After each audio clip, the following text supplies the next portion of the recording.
آپ سے بڑی اہم باتیں کرنی ہیں. اتنا کئی لوگ دور دور سے میرے پاس آ رہے ہیں تو میں چاہتا ہوں کہ آج آپ بڑی خاموشی سے مجھے سنیں، کیونکہ میں نے اپنی دل کی آپ سے باتیں کرنی ہیں.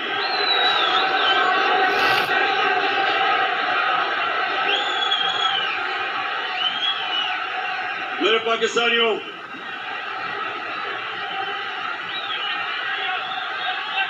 میرے عظیم باشعور پاکستانیوں،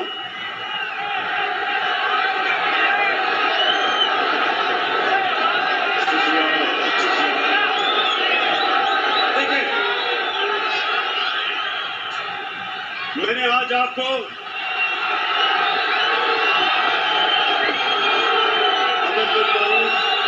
آ رہی آواز؟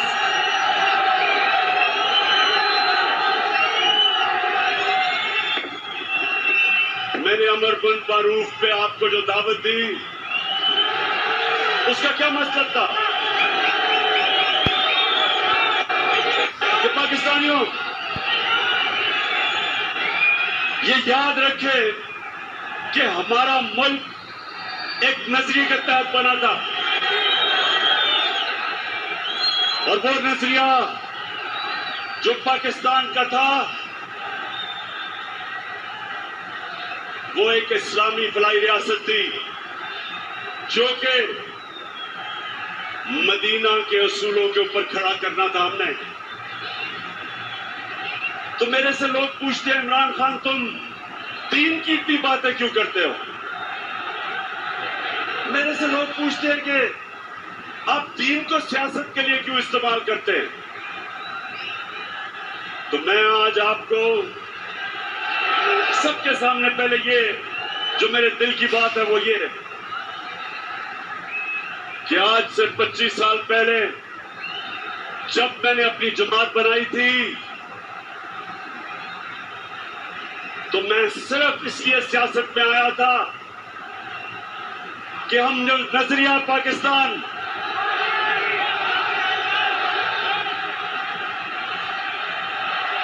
اچھا مجھے آپ پہلے ہاتھ کھڑا کر کے بتائیں کہ آپ کو آواز آ رہی ہے؟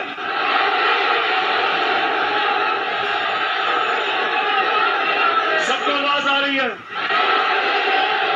ادھر نہیں آ رہی؟ اچھا ایک منٹ، جن کو آواز نہیں آ رہی وہ ہاتھ کھڑا کریں.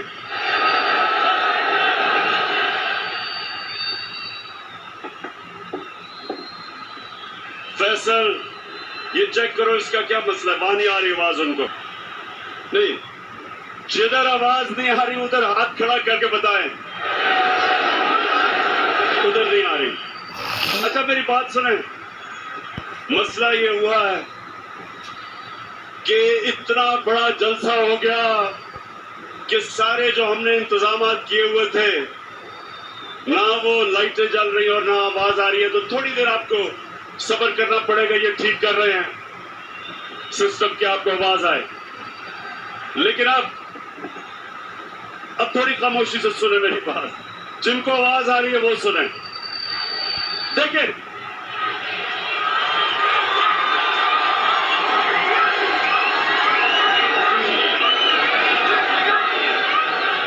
میرے پاکستانیوں، جب میں نے سیاست شروع کی تو میرا ایک مقصد تھا کہ میرا ملک جس نظریے کے تحت بنا تھا، آگے آواز ہاتھ کھڑا کر کے بتائیں آواز آ گئی ہے؟ نہیں تو تم نے اتنی میری اہم تقریر آج مس کر دینی تھی. اچھا سنیں، میں نے بڑی باتیں آپ سے کرنی ہیں اور آخر میں جو میں بات کروں گا وہ سب سے اہم ہے. شاہ محمود قریشی نے جو بات کی تھی کہ ایک باہر سے مداخلت ہو رہی ہے پاکستان میں، اس کے اوپر میں بعد میں بات کروں گا. اس سے پہلے میرے پاکستانیوں، میں جو چیز آپ نے سمجھ لی ہے کہ جب تک ہم اپنے نظریے پہ نہیں کھڑے ہوں گے، پاکستان قوم نہیں بنیں گے. ہمیں لوگوں کا ہجوم ہوگا. قوم نظریے پہ بنتی ہے، اور وہ نظریہ کیا تھا؟ پاکستان کا نظریہ کیا ہے؟ کتنے لوگوں کو پتا ہے کہ یہ کس نظریے کے تحت بنی تھی؟ میں آپ کے سامنے آج یہ واضح کرتا ہوں کہ مجھے بھی بڑی دیر تک پاکستان کا نظریہ نہیں پتا تھا. مجھے پتا کیسے چلا؟ 18 سال کی عمر میں باہر گیا، یونیورسٹی باہر پڑھی، پھر میں کرکٹ کھیلتا تھا، آدھا سال دنیا میں باہر پھرتا تھا. تو میں جو پاکستان کے نظریے پہ آیا ہوں، میرے پاکستانیوں، اپنے ذاتی تجربے کے اوپر. اور وہ کیا تھا؟ جیسے جیسے مجھے دین کی سمجھ آنی شروع ہوئی تو مجھے ایک چیز میرے ذہن پہ آئی کہ جو اللہ مسلمانوں کو کہتا ہے، جو ہمارے نبی صلی اللہ علیہ وسلم نے دنیا کا نظام بنایا تھا، وہ پاکستان میں تو نظر نہیں آ رہا، لیکن وہ مغربی دنیا میں مجھے نظر آ رہا تھا. مجھے آہستہ آہستہ پتا چلا کہ محمد عبدو جو 100 سال سے پہلے یورپ گئے تو انہوں نے ایک جملہ کہا. نوجوانوں، انہوں نے جملہ یہ کہا کہ یورپ میں مجھے مسلمان تو نہیں نظر آئے، لیکن بڑا اسلام نظر آیا. اور واپس جب وہ مصر گیا تو کہتا، یہاں مسلمان تو بڑے ہیں لیکن اسلام نہیں نظر آ رہا. تو میں نے اپنے تجربے سے جو میں نے مغربی معاشرے کو سمجھا، تو مجھے پہلی دفعہ سمجھ آیا کہ فلاحی ریاست کیا ہوتی ہے. پاکستان میں تو کوئی فلاحی ریاست نہیں تھی. میں جب پہلی دفعہ برطانیہ گیا تو پہلی دفعہ میں نے سمجھا کہ فلاحی ریاست کیا ہے. برطانیہ میں ایک عام آدمی کے لیے ہسپتال میں مفت علاج، اس کے بچے کے لیے مفت تعلیم. وہ بے روزگار ہوتا تھا تو حکومت پیسے دیتی تھی، ان امپلائمنٹ بینیفٹس. وہ عدالت میں جاتا تھا تو حکومت اس کو وکیل کر کے دیتی تھی. یہ پہلی دفعہ ہم نے دیکھا. اور یہی میرے نبی صلی اللہ علیہ وسلم نے مدینہ کی ریاست میں دنیا کی تاریخ کی پہلی فلاحی ریاست بنائی تھی، جدھر پہلی دفعہ ریاست نے ذمہ داری لی تھی اپنے بیووں کی، یتیموں کی، غریبوں کی، بوڑھوں کی، معذوروں کی. یہ پہلی دفعہ مسلمانوں کی ریاست میں یہ چیز آئی تھی. تو یہ تو میں نے یورپ میں دیکھی، اسکینڈینیویا میں دیکھا کہ وہ کس طرح اپنے غریب طبقے کو اوپر اٹھاتے ہیں. اور حال ہی میں چائنا میں دیکھا کہ پچھلے 30 سال میں چائنا نے 70 کروڑ لوگوں کو غربت سے نکالا. یہ وہ ہمارے نبی صلی اللہ علیہ وسلم کے جو احکامات تھے ان پہ چل رہے ہیں. پاکستانیوں، یہ یاد رکھیں کہ ہمارے نبی صلی اللہ علیہ وسلم رحمت للعالمین تھے. ہمارا جو خدا ہے وہ رب العالمین ہے، سب انسانوں کے وہ خدا ہیں. اور ہمارے نبی سب انسانوں کے لیے رحمت بن کے آئے. اس کا مطلب کیا؟ کہ جو بھی انسانی معاشرہ ان کے احکامات پہ چلے گا، اللہ کی برکت آئے گی. وہاں اس معاشرے پہ اللہ کی نعمتیں آئیں گی. جب قرآن میں اللہ کہتا ہے کہ نبی کے راستے پہ چلو، تو ہماری بہتری کے لیے کہتا ہے. کیونکہ جو مدینہ کی ریاست پہ اللہ کی نعمتیں اور برکتیں آئیں، دیکھتے دیکھتے ایک ریاست، ایک لوگ جن کی کوئی حیثیت نہیں تھی، دنیا کی انہوں نے امامت کی، ورلڈ لیڈرز بنے، صدیوں تک مسلمانوں نے دنیا کو لیڈرشپ دی۔ تو وہ کیا، جب آپ نظریہ پاکستان کی بات کرتے ہیں تو وہ کیا چیزیں ہیں؟ سب سے پہلے کہ ایک ریاست میں رحم ہو، احساس ہو اپنے کمزور طبقے کا، انسانیت ہو۔ تو اس راستے پہ میرے پاکستانیوں مجھے بڑا فخر ہے کہ ہم نکل چکے ہیں۔ ہم وہ ملک ہیں جو کسی بھی دنیا کی ڈیولپنگ ورلڈ جو ملک ترقی کر رہے ہیں، کسی ملک کے اندر بھی یونیورسل ہیلتھ کوریج نہیں ہے۔ ہر ہم نے خاندان کو ہیلتھ انشورنس دی 10 لاکھ روپے کی، یہ ہم نے اپنے نبی کی سنت پہ چل کے، ایک عام آدمی جس کے پاس پیسے نہیں، جس گھرانے میں غربت ہو، ادھر ان کو سب سے بڑا مسئلہ ہوتا ہے کہ کوئی بیمار ہو جائے، کیونکہ ان کے پاس پیسے نہیں ہوتے۔ تو میرے پاکستانیوں، مجھے فخر ہے آج کہ پاکستان میں وہ ہم ہیلتھ انشورنس لے کے آئے ہیں کہ غریب سے غریب آدمی ایک پرائیویٹ ہاسپٹل میں اپنا جا کے علاج کروا سکتا ہے، جدھر وہ سوچ بھی نہیں سکتا تھا، پہلے تصور بھی نہیں تھا۔ اس کے علاوہ ہمارا جو احساس کا پروگرام ہے، پاکستان کی تاریخ میں کبھی اتنا پیسہ خرچ نہیں کیا گیا اپنے کمزور طبقے کو اوپر اٹھانے کے لیے۔ ہمارا راشن ہے وہ ہم شروع کر رہے ہیں 2 کروڑ خاندان کے لیے، تاکہ ان کو مہنگائی کے اندر سہارا دیا جائے۔ ہماری نوجوانوں، ہمارا کامیاب پاکستان کا پروگرام ہے جدھر 20 لاکھ خاندانوں کو ہم 5 لاکھ روپے ایک فرد کو قرضہ دے رہے ہیں سود کے بغیر، جدھر 20 لاکھ اسی خاندان کو قرضہ دے رہے ہیں سود کے بغیر گھر بنانے کا، اور اسی خاندان کو ایک فرد کو ٹیکنیکل ایجوکیشن دے رہے ہیں تاکہ وہ اپنا روزگار کما سکے۔ یہ پہلی دفعہ ہمارے ملک کی تاریخ میں نچلے طبقے کو اوپر اٹھانے کی کوشش ہو رہی ہے۔ اور جب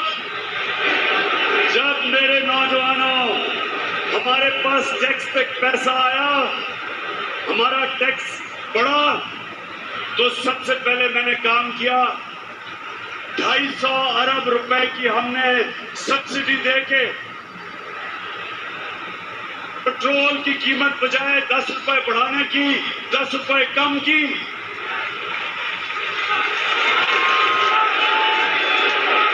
مسلمان کی قیمت بڑھانے 10 روپے کم کی۔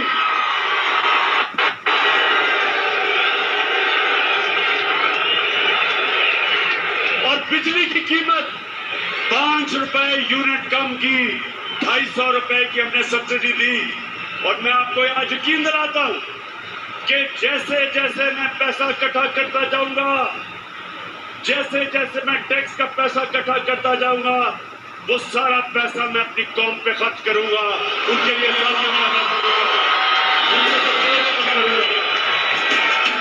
میری قوم کا جنون، اس جنون کو انشاءاللہ اس جنون کو ہم نے قابو کر کے پاکستان کو دنیا کی عظیم قوم بنانا ہے انشاءاللہ۔